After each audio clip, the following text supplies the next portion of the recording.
So I'm on the range with Mo one day and we're hitting balls together, and I watch him strike a couple of shots as pure as ever. And I said to him, Mo, I said, how can you just walk out here and start hitting it so perfectly every single time? And he said, I don't know how to hit it badly. I don't know how. I'm going to show you today how you can have a mistake-proof golf swing just like Mo Norman.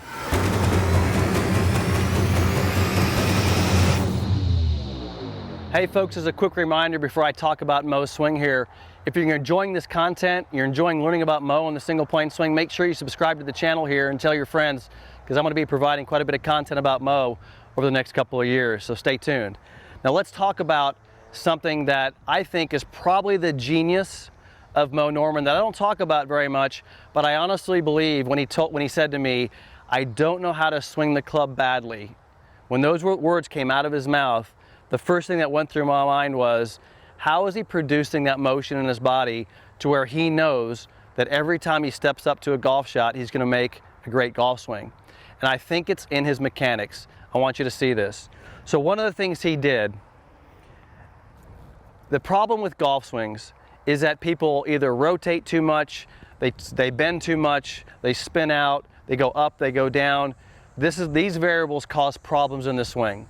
So if you're going to produce a golf swing like Mo did that's extremely consistent, you want to reduce the amount of variables. In other words, reduce the amount of rotation necessary, reduce the amount of up and down of the body, reduce the amount of rotation or knee flex or any of the variables. We want to bring them down to a minimum, because what's the goal here?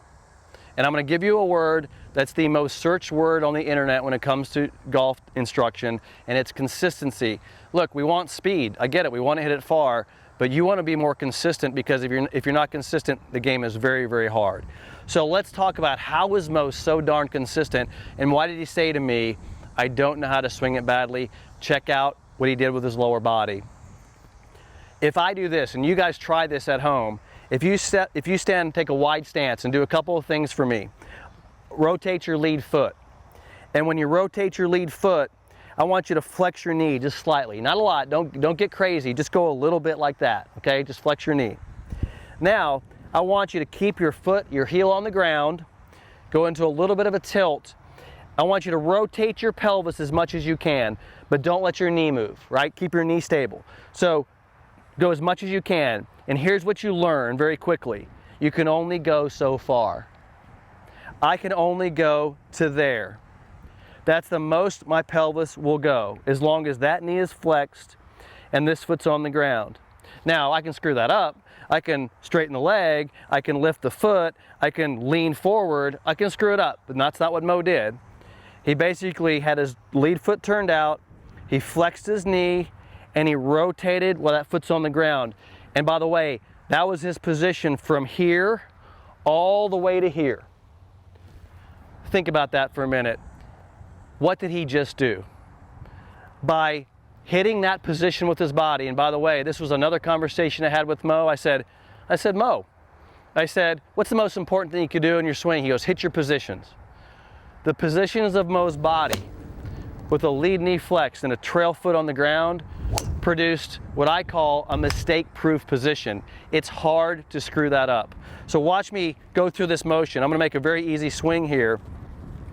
And as I swing through, my knee stays flexed, my foot stays down. Doesn't mean my upper body stops. It keeps going.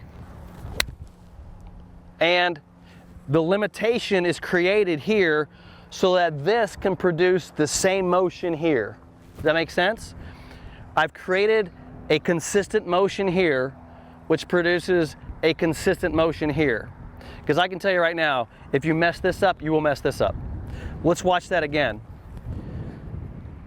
This is part of the genius of Mo, what I call a mistake-proof position here. I'm in my address, I go back, I transition into that knee, stable. It's going to stay there. I'm going to go from this position here all the way to here with that foot on the ground. I'm allowed to rotate, but I can't move the lead knee and I can't move the trail heel. And here we go again. Now, his final motion was just this, right? He stood up.